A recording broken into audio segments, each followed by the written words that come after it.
Hello সবাইকে, আজকে আমি বানিয়ে দেখাবো চিকেন মোমোস। তো এখানে আমি নিয়েছি থাই পিসের যে মাংসটা, ওই মাংসটা। তো এখানে আমি ব্লেন্ড করে নেব মাংসটা, ব্লেন্ডারে দিয়ে দিচ্ছি।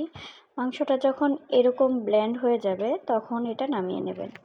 তো এটা নামানোর পরে এখানে আমি অ্যাড করে দেব কিছুটা আদা বাটা, রসুন বাটা, পেঁয়াজ বাটা। তো এটা আমি অ্যাড করে দিচ্ছি। অ্যাড করার পরে এখন আমি দিয়ে দেব এখানে পেঁয়াজ কুচি আর রসুন কুচি। একটা পেঁয়াজ আর একটা রসুন কুচি হলেই হয়ে যাবে। তো সাথে অ্যাড করে দিচ্ছি 1 চামচ সয়া সস, 1 চামচ লবণ। লবণটা হচ্ছে স্বাদ মতো। তো আমি আর একটু লবণ অ্যাড করেছি। এখানে দেব অল্প একটু মরিচ, যেহেতু আমি একটু ঝাল পছন্দ করি। আর এখানে একটা মরিচ কুচি অ্যাড করছি।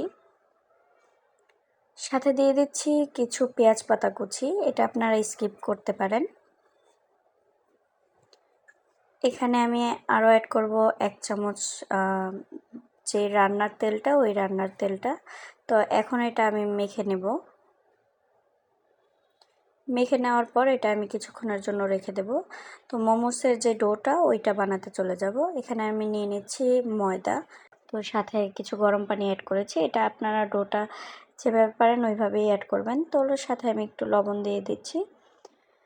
এখানে আমি ডোটা বেলে নেব। তো অনেকে হচ্ছে রুটি গোল হয় না। তো গোল যদি না হয়, এটা আপনি বেলে নেওয়ার পর যে কোনো একটা শেপ আনার জন্য, যে কোনো একটা গ্লাস হোক বা কিছু হোক, ওইটা দিয়ে আপনারা কেটে নিতে পারেন। তো আমার কাছে একটা স্টিলের গ্লাস ছিল, তো আমি ওই স্টিলের গ্লাসটা দিয়ে কেটে নেব পরবর্তীতে, আপনারা দেখতেই পাবেন।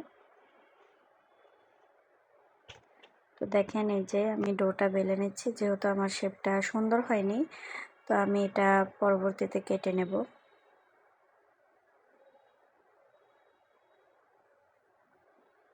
এই যে দেখেন, আমার স্টিলের গ্লাসটা দিয়ে আমি একটা কেটে নিচ্ছি।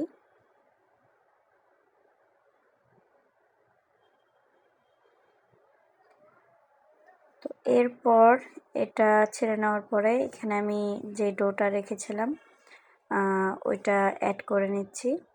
এভাবে দিয়ে আপনারা যে কোনো শেপে দিতে পারবেন। তো আমি মোমোর শেপটাই দিয়েছি।